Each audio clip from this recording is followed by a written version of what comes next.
Silver screen మీద మిలమిల మెరిసే తారలు, ప్రేమికురాలిగా, భార్యగా నటించి ప్రేక్షకుల హృదయాల్లో చెరగని ముద్ర వేసిన నటీమణులు, అపురూపమైన భార్యాభర్తల బంధాన్ని తెరమీద ఆవిష్కరించి అందమైన జంటగా పేరు తెచ్చుకునే గ్లామర్ తారలు.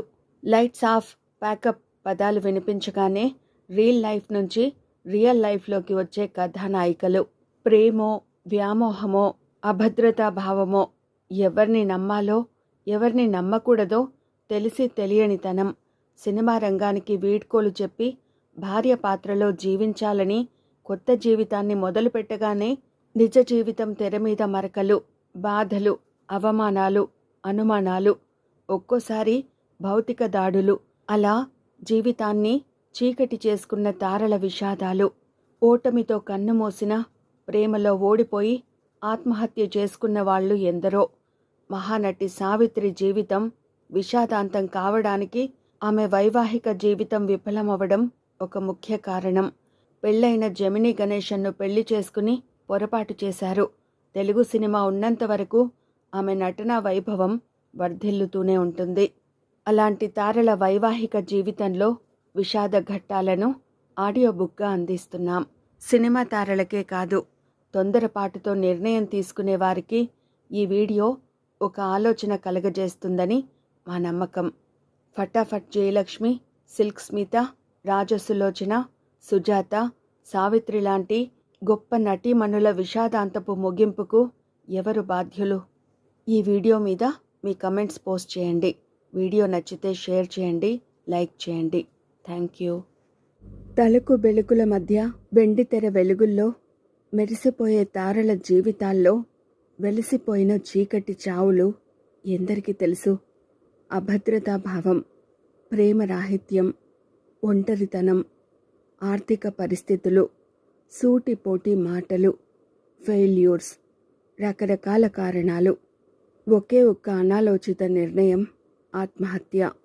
సిల్క్ స్మిత, ఫటాఫట్ జయలక్ష్మి, దివ్యభారతి, జియా ఖాన్, సుశాంత్ రాజ్పుత్, ఉదయ్ కిరణ్, రంగనాథ్, ఇలా చెప్పుకుంటూ పోతే చాలా ఉంది. కారణాలు ఏమైనా మంచి టాలెంట్ ఉన్న నటులు, ప్రేక్షకుల హృదయాల్లో నిలిచిన నటులు. వీరిలో కొందరి మరణం గురించి క్లుప్తంగా తెలుసుకుందాం. ఆత్మహత్య అని చెప్పబడుతూ ఇప్పటికీ మిస్టరీగా మిగిలిన దివ్యభారతి చనిపోయే నాటికి ఇంకా టీనేజ్లోనే ఉంది.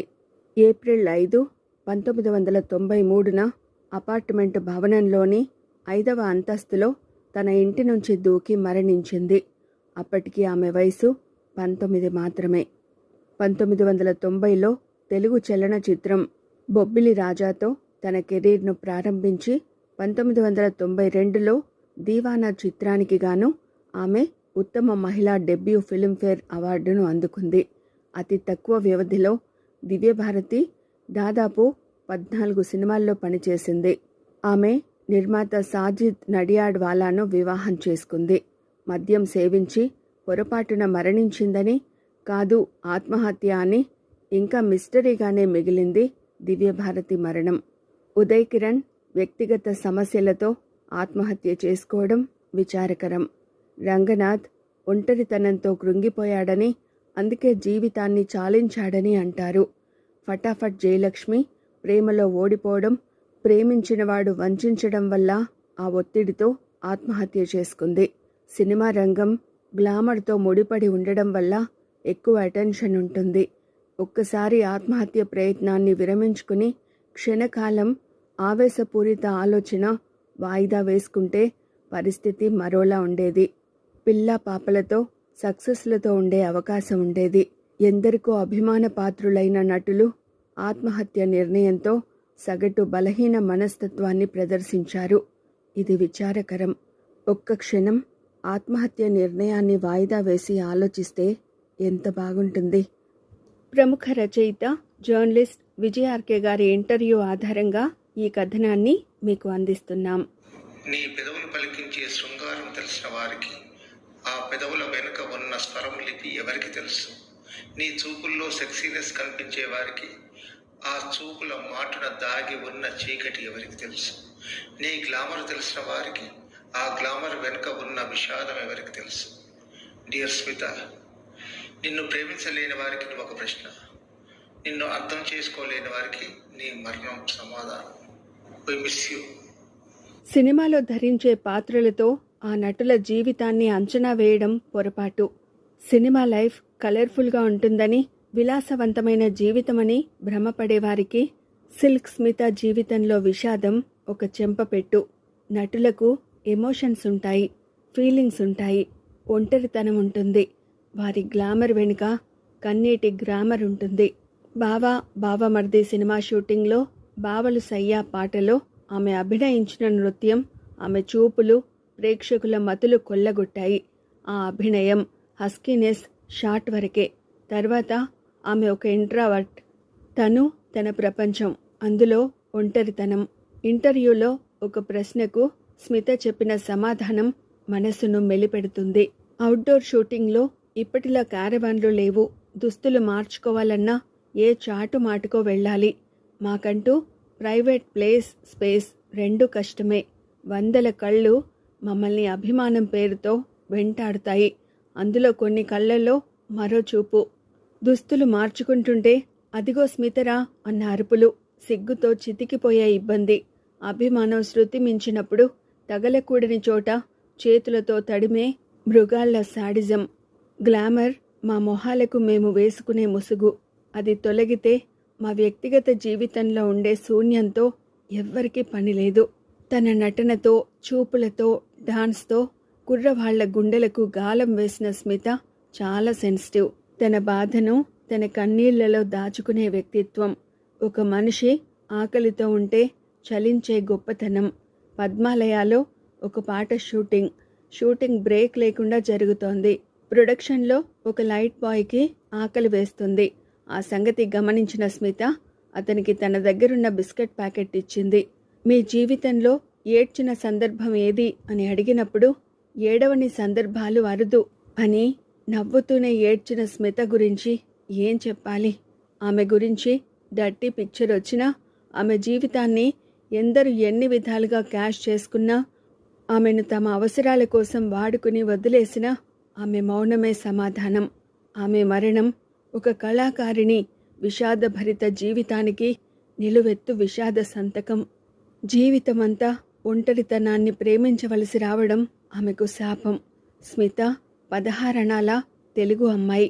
విజయలక్ష్మి అసలు పేరైన తమిళంలో ఆమె మొదటి చిత్రం వండి చక్రంలో ఆమె పోషించిన సిల్క్ పాత్రతో సిల్క్ స్మితగా పాపులర్ అయిన తెలుగు, తమిళం, కన్నడం, మలయాళం, హిందీ భాషలలో 200కు పైగా సినిమాలలో నటించిన నిజ జీవితంలో మాత్రం ఆమె పోషించిన పాత్రకు ఏ మేకప్ లేదు, ఏ ముసుగు లేదు.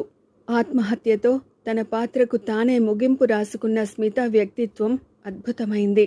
1997లో చతుర మాసపత్రికలో వచ్చిన విజేత నవలలో హాసిని పాత్ర స్మిత పాత్ర ప్రేరణతో రూపుదిద్దుకున్నదే. 23 సెప్టెంబర్ 1996న ఇక సెలవని, మరణాన్ని మాత్రమే ప్రేమిస్తూ ఎవరిని ద్వేషించాలో అర్థం కాక తనువు చాలించిన స్మిత ప్రేక్షకుల హృదయాల్లో మందస్మిత, మధురమైన జ్ఞాపకాల పుట. సినిమాల్లో కనిపించే గ్లామర్ తారల జీవితాల్లో ఉండే విషాదాల కోణాలు ఎన్నో.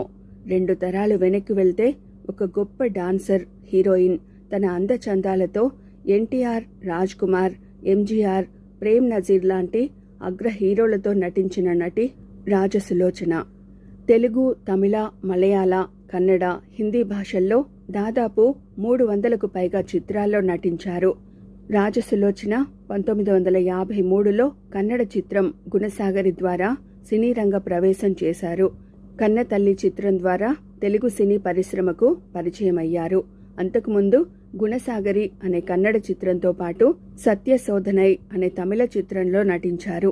తొలిసారి హీరోయిన్గా ఎన్టీఆర్ సరసన ఘంటసాల నిర్మించిన సొంత ఊరు అనే చిత్రంలో 1956లో నటించారు. 1951 సెప్టెంబర్లో కరుణానిధి సమక్షంలో పరమశివం అనే వ్యక్తిని ప్రేమించి పెళ్లి చేసుకున్నారు. ఈ వివాహం తల్లిదండ్రులకు ఇష్టం లేకున్నా రాజసులోచన కోరిక మేరకు పెళ్లి చేశారు. కానీ ఈ బంధం ఎక్కువ కాలం నిలబడలేదు. భర్తతో విభేదాల కారణంగా విడాకులు ఇచ్చారు. మొదటి భర్త ద్వారా పుట్టిన కొడుకు శ్యామ్ తల్లి దగ్గర ఉండిపోయాడు. ఆ ఒంటరితనంలో ఆమెకు దొరికిన తోడు దర్శకుడు సిఎస్ రావు. తన బాధలు అర్థం చేసుకోవడంతో అతనికి దగ్గరయ్యారు. అప్పటికే పెళ్ళై 2 పిల్లలు ఉన్న సిఎస్ రావుని పెళ్లి చేసుకున్నారు. ఈ దంపతులకు కవలలు పుట్టారు. విషాదం ఏమిటంటే తన 2వ వివాహ బంధం కూడా విభేదాలతో విచ్ఛిన్నమైంది. రాజసులోచన చివరి రోజుల్లో 2వ భర్త సిఎస్ రావుతో కూడా విడిపోవాల్సి రావడం దురదృష్టం. ఆ తర్వాత మరింత ఒంటరితనం ఆమెకు తోడైంది. సినిమాల్లో విభిన్నమైన పాత్రలు పోషించారు. డాన్సర్గా, హీరోయిన్గా, వ్యాంప్గా ఇలా ఎన్నో భూమికలను పోషించిన రాజసులోచన చివరి దశలో ఒంటరిగానే బ్రతికారు. అనారోగ్యంతో బాధపడుతూ చెన్నైలో తన స్వగృహంలో 2003 మార్చి 5 తెల్లవారుజామున మరణించారు. రాజసులోచన వ్యక్తిగత జీవితం ఒక విషాదమని చెప్పాలి. తరచి చూస్తే చాలామంది తారల జీవితాల్లో ఈ విషాదం ఉంది. దీన్ని ఒక పాఠంగా భావించాలి. జీవితంలో పొరపాట్లు తప్పులుగా మారకుండా జాగ్రత్త పడాలి అనే విషయాన్ని గమనించాలి. సినిమా తెర మీద వెలుగులు విరజిమ్మే తారల జీవితాల మాటున ఉన్న చీకట్లు ఎందరికి తెలుసు? తారల జీవితాల్లోని విషాదాలు, స్వయంకృతాలు, ఇతరుల చేతిలో మోసపోవడాలు, వెన్నుపోట్లు సర్వసాధారణం. ఈరోజు దర్జా రేపు ఉండకపోవచ్చు. వెంట ఉన్న మంది మార్బలం ఒక్క పరాజయంతో, ఒక నిర్ణయంతో మాయమవుతారు. అలాంటి తారల జీవితాల్లోని విషాదాలను మీ ముందుకు తీసుకువస్తోంది సినిమా ప్రాంగణం. చెక్కు చెదరని చిరునవ్వుతో ఆకాశంలోని జాబిలి నేల దిగినట్టు ఉండే అలనాటి నటి సుజాత గుర్తున్నారా? తపస్విని అనే మలయాళ చిత్రం ద్వారా సుజాత సినిమా రంగంలోకి అడుగుపెట్టారు. ప్రముఖ దర్శకుడు కె. బాలచందర్ దర్శకత్వం వహించిన అవల్ ఒరు తొడర్ కథై ద్వారా తమిళ ప్రేక్షకులకు పరిచయమయ్యారు. తెలుగులో సుజాత మొదటి చిత్రం గుప్పెడు మనసు. ఈ సినిమాకు ఉత్తమ ఫిలింఫేర్ అవార్డు, నంది అవార్డు అందుకున్నారు. Filmfare awards, Nandi awards, Tamil Nadu రాష్ట్ర చలనచిత్ర అవార్డులు అందుకున్నారు. తమిళనాడు ప్రభుత్వం కలైలామణి పురస్కారంతో సత్కరించింది. నటిగా సుజాత సాధించిన కీర్తి ప్రతిష్టలు. 1952 డిసెంబర్ 10న శ్రీలంకలో జన్మించిన సుజాత మలయాళీ. ఒక మలయాళీ పత్రికలో సుజాత ఫోటో చూసి నాటకాల్లో నటిస్తావా అని సుజాతను అడిగారట. అన్నయ్య ప్రోద్బలంతో నాటకాల్లో నటించారు సుజాత. నాటకాల్లో మంచి పేరు తెచ్చుకున్న సుజాత 14 ఏళ్ల వయసులోనే మలయాళంలో తపస్విని అనే చిత్రంలో నటించారు. అలా మొదలైన సుజాత ప్రయాణంలో ఎన్నో విజయవంతమైన సినిమా మజిలీలు. తమిళంలో, మలయాళంలో, తెలుగులో ఎన్నో సినిమాల్లో నటించారు. ఎన్టీఆర్, ఏఎన్ఆర్, శోభన్ బాబు, కృష్ణ, కృష్ణంరాజు, చిరంజీవి, రజనీకాంత్, కమల్ హాసన్, శివాజీ గణేశన్ లాంటి ప్రముఖ నటుల సరసన నటించారు. తెలుగులో దాసరి నారాయణరావు గోరింటాకు సినిమాతో తెరంగేట్రం చేశారు. కష్టపడి తెలుగు నేర్చుకున్నారు. ప్రారంభంలో సరిత డబ్బింగ్ చెప్పారు. ఆ తర్వాత సుజాత డబ్బింగ్ చెప్పుకున్నారు. పెళ్ళయ్యాక హీరోయిన్గా సెకండ్ ఇన్నింగ్స్ ప్రారంభించారు. ఆ తర్వాత తల్లి పాత్రలు వేశారు. నటిగా సుజాత సాధించిన విజయాలు ఎన్నో. వ్యక్తిగత జీవితంలో పెళ్ళయ్యాక ఆమె జీవితం విషాదం వైపు అడుగులు వేసింది. తన ఇంటి యజమాని కొడుకుని పెళ్లి చేసుకున్న సుజాత భర్త టార్చర్ని భరించలేకపోయారు. షూటింగ్లో ఎవరితో వృత్తిపరంగా చనువుగా ఉన్నా అనుమానించేవాడు. చివరి దశలో నటిగా, తల్లిగా తన పాత్రలను అద్భుతంగా పోషించిన సుజాత వైవాహిక జీవితంలో విషాదం అనే విలన్ చేతిలో ఓడిపోయారు. ఆమె భర్తే ఆమె జీవితంలో విలన్గా మారారు. లక్షలాది అభిమానులు, ఎందరో హీరోలు అభిమానించి గౌరవించిన నటి. షూటింగ్లో హీరోతో కలిసి నటిస్తున్న భయం, భర్త అనుమానపు చూపులు, షూటింగ్ నుంచి ఇంటికి వెళ్ళాక వేధింపులు, తోటి ఆర్టిస్టులతో మాట్లాడాలన్న భయం. చిత్ర పరిశ్రమ భాషా భేదం లేకుండా అక్కున చేర్చుకుంటే అక్కున చేర్చుకోవాల్సిన భర్త సుజాత ఆనందాన్ని ఆవిరి చేశాడు. ఒంటరిగానే పోరాడారు. లక్షలాది అభిమానుల అభిమానాన్ని సంపాదించుకుని విషాదంతో కలిసి జీవితాన్ని ముగించారు. 2011 ఏప్రిల్ 6న 58 ఏళ్ల వయసులో చెన్నైలోని తన నివాసంలోనే గుండెపోటుతో శాశ్వతంగా వీడ్కోలు తీసుకున్నారు.